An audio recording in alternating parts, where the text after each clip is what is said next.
I think it would be a mistake not to move ahead with your annexation proclamation. Now, that doesn't mean that you're approving everything that comes in, but at least you're looking at it for the future financial viability of the city.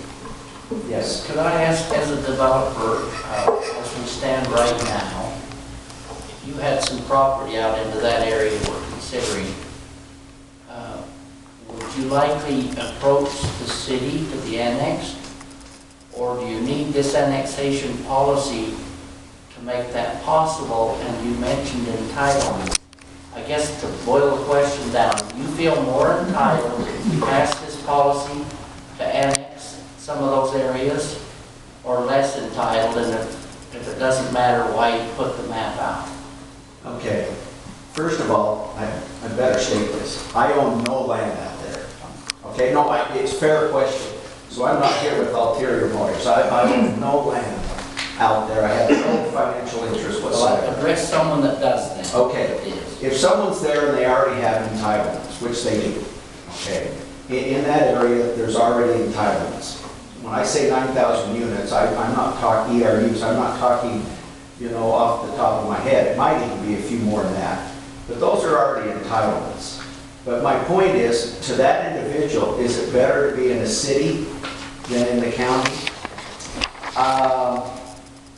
If you have your entitlements and that's pretty much your set on it, it is okay, but usually things run better from a municipality point of view in a city than they do in a county. The makeup of a county is not to provide those services. I grew up in an area that was in the county of Salt Lake City, and it took 50 years, but eventually it became part of a city because those services are better provided where there is more density. So to the individual, it would make more sense. To an owner out there, it would be easier. Not any more financially viable, not any more lucrative. But my point is to the city, not to think about them, think about yourself as representing the city. You want all that revenue, tax dollars, both property taxes and sales taxes, to go to another municipality when you people and all of us will be saddled with most of the cost of the services. Thank you, Dave. I wonder if we could declare ourselves a national monument and that will stop it. We have connections. Someone's tried that. Yeah. Okay, next. Thank you. Come on up.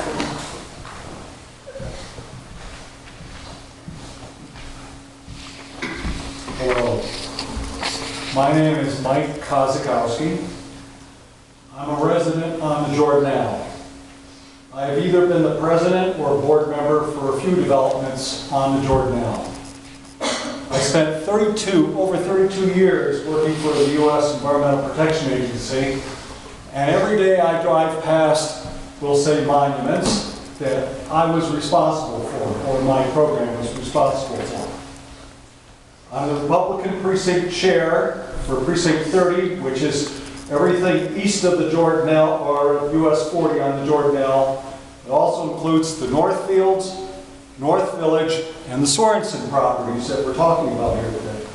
So I live in this area that you're looking at. I'm not here to either criticize or endorse your annexation plans. Those decisions are for you. Indeed, a successful, economically viable, healthy Heber City benefits my community on the Jordanelle as well, and offers my neighbors options other than Park City. I do offer some cautionary remarks. First, I was an active participant in the petition drive and the 3-to-1 margin of victory at the polls this last November in overturning the county rezoning of the Northfields. The implication of that event goes far beyond those 2,200 acres. The citizens disapproved of unnecessary increased density. Please keep that in mind. Second, I attend the county's public hearings for North Village development, where its residents at every single meeting decry the impending density increases. I don't have a soul solution for you, but you have to keep those people in mind. Number 3, annexation northward will result in sharing my special service districts. I'm sure that Heber City, with its clout, will obtain partnership in those special service districts. My community hopes for the same result. Currently, living in the Jordanelle, we consider ourselves a colony. No resident works for, manages, or oversees the special service districts there that serve us. We look forward to having you as partners. Lastly, the impending appearance of city limit signs, welcome to Heber City, approaching my basin, will just further inflame cries for our own incorporation, whether that be annexation by Park City, and there are parts of the Jordanelle that are in Park City, or we go it alone like Hideout Canyon. So just anticipate that in your decision-making, please. In conclusion, my son has played a computer game called SimCity. I don't know if I see some smiles, those of you who have masters in business and public administration like I do, that is used in our classrooms of higher education. He has played that game in real-world fashion, and that's what we have here. And his municipal expansions were only to be halted by a screen blaring, "Your mother is leading a taxpayers' revolt to remove you from office." I don't wish that upon you. Again, I wish well for Heber City. The Deer Valley expansion offers incredible opportunities for you. It also will present real challenges. Thank you. Thank you, Mike. Okay, any more? Please. My name is John Plunkett, and I'm a real estate advisor for the Sorensen Board. And I just wanted to state to the council that to the extent that Heber City wants us at some level, we look forward to the opportunity to work closely with you. It's really just that simple. So. Thank you. Thank you. Okay, anybody else? Danny.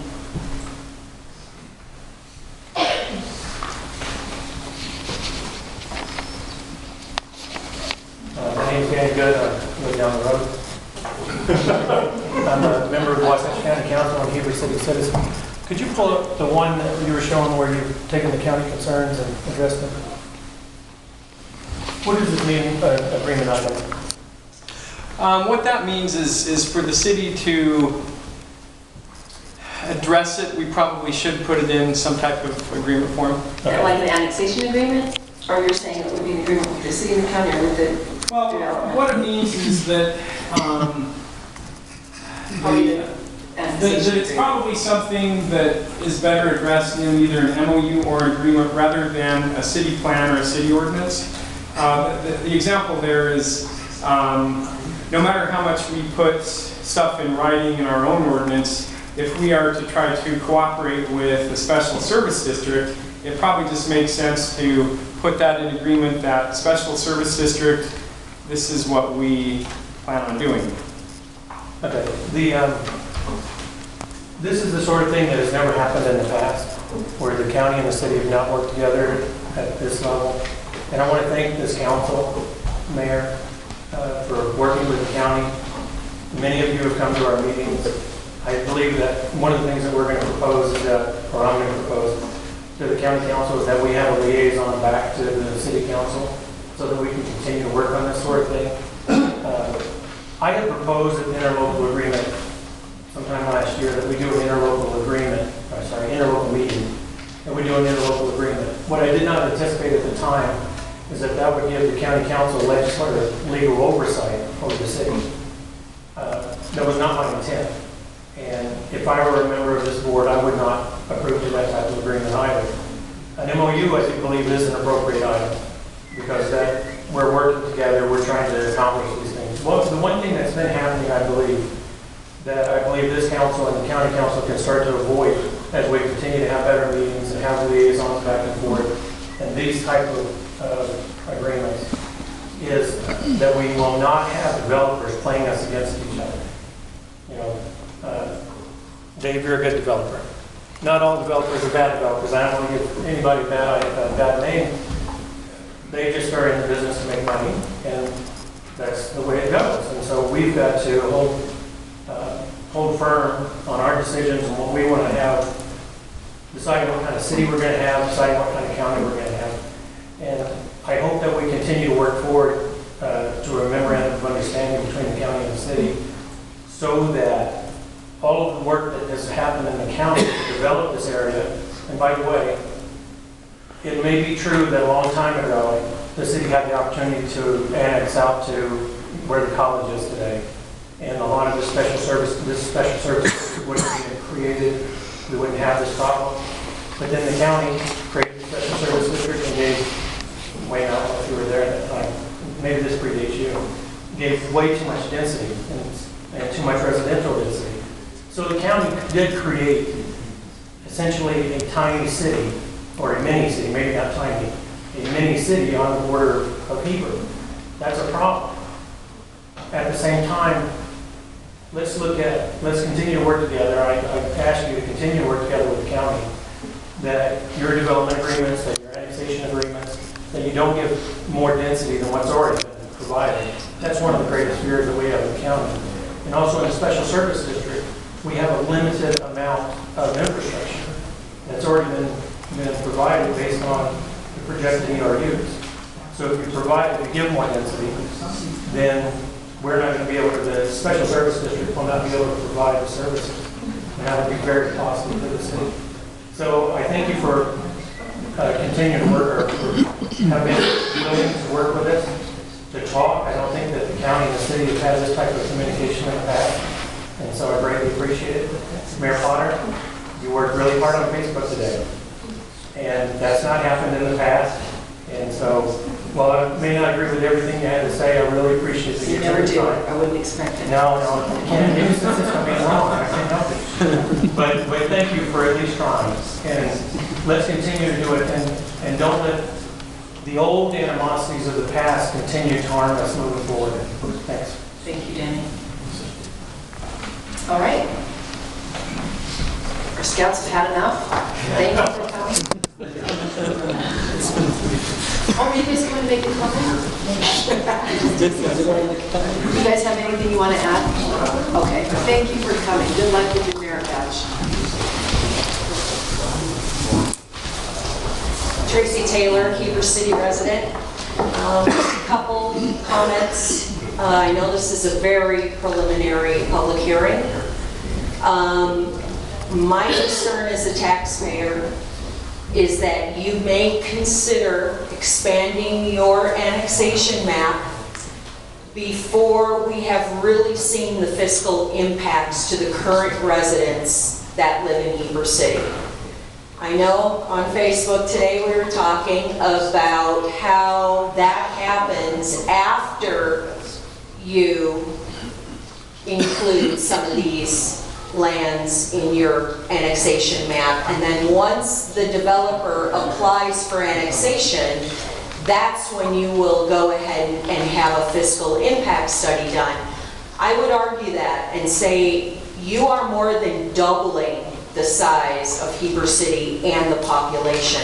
I think the current taxpayers have every right to know what those fiscal impacts are going to be on them, and how that affects you moving forward to even put it on the map. I would argue that putting it on the map is a very huge thing. I think it's been downplayed a little bit, a little earlier, that it's only putting it on the map and then you guys will decide whether an annexation would happen. I'm going to argue that and say, boy, I don't know. I've seen so many things put on an annexation map, and once it's on there, it's a little bit harder to say no, because you've already put it on your map. So those are the two things I'm really concerned about, but quite honestly, without a fiscal impact study done by a third-party, unbiased source that the developer didn't pay for, I think is something this size of an annexation deserves. Thank you. Thank you. Tony, don't they pay fees to the city and the city gets the study done? They don't hire the study, control the study. Is that correct? Well, it depends. With red ledges, the city did have a financial study done. Your company did a study for the Walmart area when that was annexed. It was already annexed, the property. Oh, okay. Those are two examples. Those are some larger developments that we had some analysis done for some of the smaller industrial ones and some of the smaller residential ones. The city's not done that. Certainly, the city, it's in the policy plan that the city would do that for these larger annexations, and certainly would. I'm supportive of that, and the city should definitely do that. So Tom, would you judge that the proposed annexation in that area would have as much fiscal and other impacts to Heber as Red Ledges did? I don't think you can even compare the two. So why would we pay for a study on that little problem and ignore it on this big problem? Well, You said the city paid for a study for Red Ledges, and yet we got this whole thing and we've not even heard the comment that we ought to be paying for a study. That was during the annexation the process. process. Right. Yes, But they paid fees, right? They paid annexation fees to apply. Yes, So that is correct. so they pay the money and then the city uses their money to do the studies to. I honestly don't know who paid for it. I just know that we had some type of fiscal analysis that was done on those. A lot of it depends on, what the development ends up being as far as, does it have private roads or does it have public roads? What kind of densities, what's commercial and what's residential?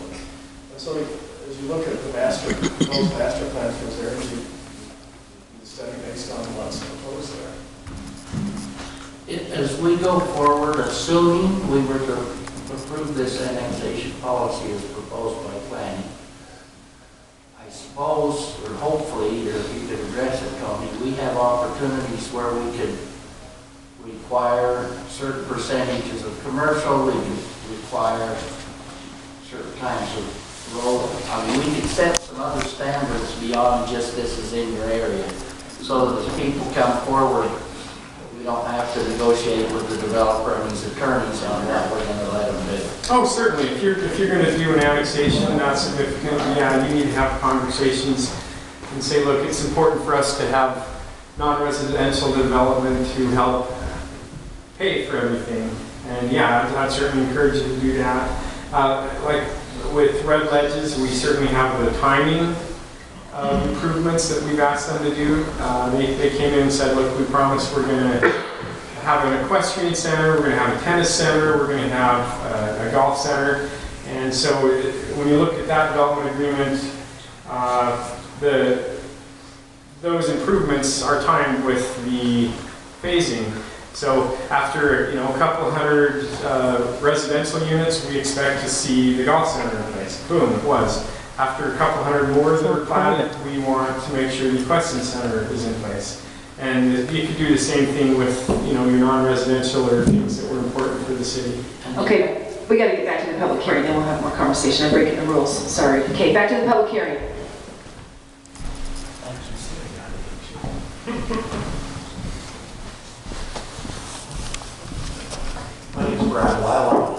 My name's Brad Lyle. I'm a Wasatch County citizen. I've had some experience with the planning commissions before.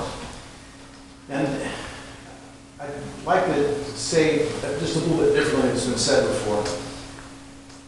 Your public utility, the public service districts sizing were predicated on a certain amount of growth out in this area you're thinking of annexing. And if you have less than that, someone's going to have to pick up the shortfall, whether it's citizens in the city or the county, whoever's in those service districts will pick it up. And when they built those facilities, they gave the people that own property out there densities. And the woman that got up and spoke a minute ago and said, this could double the size of Heber. It very well could. If they got all the densities that they've already been granted and that your public utilities were predicated on. With me so far? Honest? Good. Now, the developers that own that land, or the property owners own that, not all of them are developers. There is a plan for the North Village area. In fact, the county was playing with it in the last year or two. They looked at a form-based code. There's very little, if you look at that existing plan, there's very little commercial development in that area. Very little. Most of it is fairly high-density residential development, much like second home kind of stuff. And it's very dense. Now, the developers have a decision to make. They have three options. They can fight it out with the county to make sure that they get the densities that they've already been granted and that the public utilities are set for. If the county doesn't do that, they can sue the county, or they can take option two, they can form their own city. In Park City, it was called Snyderville. Park City city limits were at St. Mary's Church as you're heading out towards Kimball Junction. And Park City didn't want the growth. Everybody that wanted to go out to Kimball Junction, they just said, hey, we'll be Snyderville. And they formed their own little area. That's what will happen here. The developers either going to stay in the county and get what they're entitled to, what they've been granted already, or sue. They'll form their own entity, or they'll come into the city. And the city only has a few options if they come in. One is they might be able to negotiate somewhat down in density if the developers think it's in their best interest, or they're going to have to live with the density that's there. But at least you'll be in the game. You'll have a voice. If you don't annex them, you have zero voice. So it's a complicated issue. It's not just enough to say, we don't want people to come. I've gone to the Envision, I think it's 2030 or something for Utah. What's Utah going to look like in 30 years? And it was interesting to hear them talk about this. They said, most of the growth that we're seeing in Utah, I mean, we see a lot of the silicone slopes and all this stuff, and we think, all these people coming in. Most of the growth that we're seeing in the state are our kids. You know, I raised 3 kids. They all have families. They all have kids. They bought homes. And if they can't find a house in Utah, if there's no demand, no one will build. Developers don't build for the heck of it. If there wasn't interest in being there, they wouldn't put their shovel on the ground. But there is demand, and a lot of it is homegrown. And you have to say to yourself, where are your kids and grandkids going to live? Mine all live in the valley. Great. That's where they decided to be.